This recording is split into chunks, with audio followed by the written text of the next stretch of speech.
আচ্ছা তুই চেয়ারম্যানের সাথে কথা কর, কথা বলে বুঝতে পারবি টাকা টাকা দিয়ে চেয়ারম্যান ফোন করে দাদা এই ব্যাপার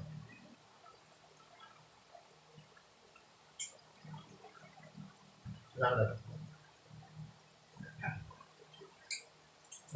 তরকারি করেছে যে আমি বাড়ি থাকবো কি অবশ্যই লাগবে বাড়ি না থাকলে তো খারাপ হবে না কম জোর আছে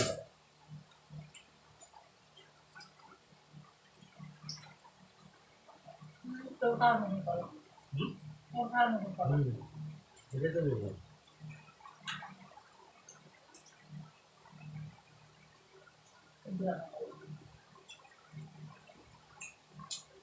ওরা বেতন না কত যে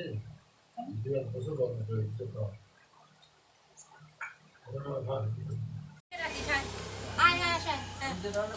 না হবে না হবে না ওরে নেওয়া যাবে না ওরে আসা তুই আয় পরে বলবো কিনে হবে না বুঝলা হবে না চলো আসাতে ভালো কিনে দেবো কিনে